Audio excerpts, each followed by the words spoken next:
Now, one of the most depressing things I think about this whole race industry and this move to reconciliation, supposedly over the last decade, 2 decades, is that it seems to have had exactly the opposite effect.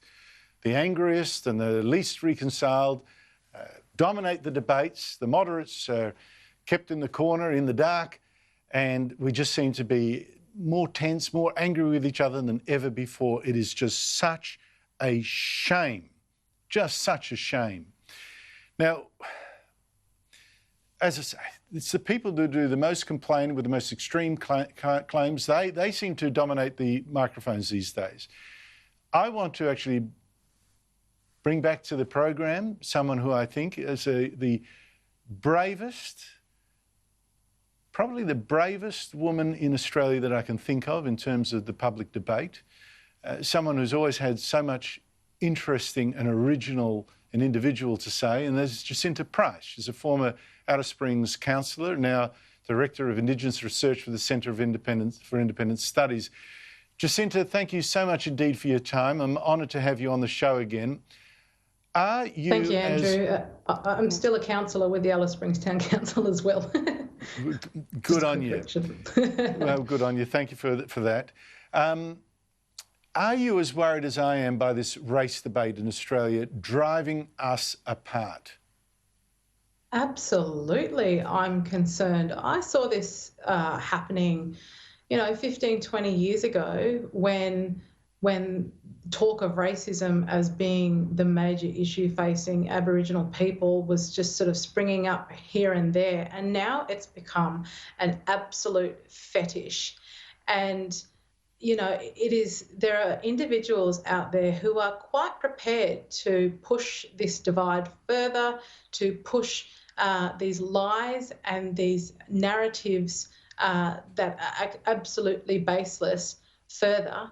And I don't know what they're trying to achieve, whether it's just to appease their own very ignorant ways of viewing the world, or what it is, or they think that they can they're bullying individuals and the bullies are winning.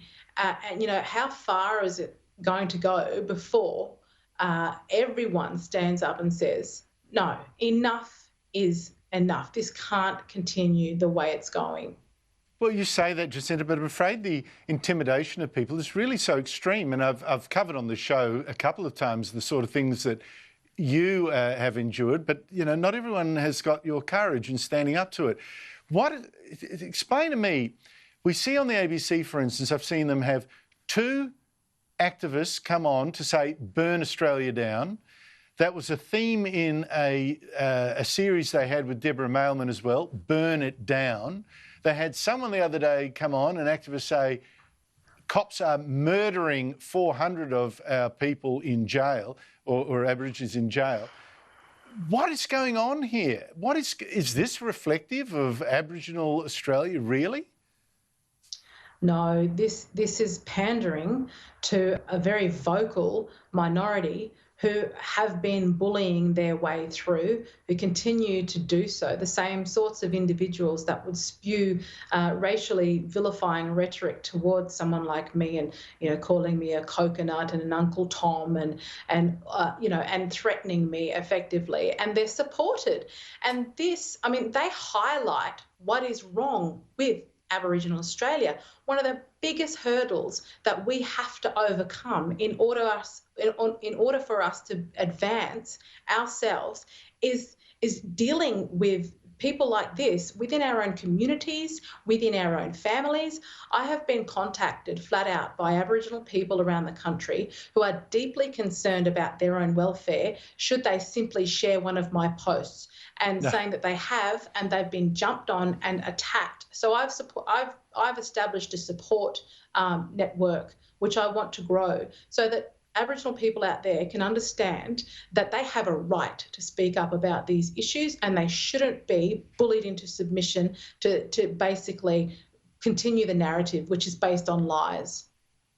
Jacinta, what is it that the black radicals and the white radicals together, because they sing with the same voice, I'll give a fantastic example of that at the end of the show, what don't they get about Australia? I mean, there's good and bad in the past, but how would you sum up our past, the past that they don't understand? Look, every country has got a past that, a history that has experienced violence and dispossession the world over.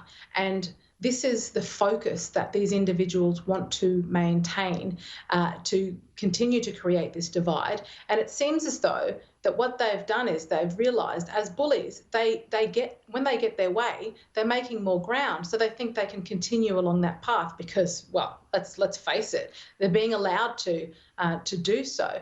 I don't know what the outcome is that they hope to reach for, but to see our own taxpayer-funded broadcaster perpetuating lies is not only are they doing Australians a disservice, but they are effectively silencing the real victims, who are the women and the children, who are victims to the perpetrators, who then go on to be locked up and contributing to the high rates of incarceration and also contributing to black deaths in custody.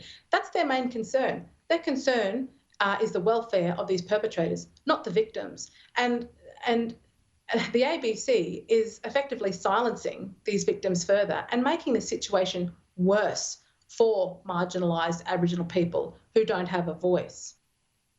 Seems to me they're defending the male perpetrators in jail and ignoring the victims back in the communities that probably don't want some of these men released all that soon. And the thing too, I think the ABC really does want Aborigines kept as pet victims that they can patronise and put words in their mouth. And I think they're actually threatened by strong Aboriginal women like yourself, Jacinta Price, which is why some of the appalling treatment the ABC has dealt with given you over the past. Jacinta Price, it's always a pleasure speaking to you. Thank you so much for your time. Thanks for having me, Andrew. After the break.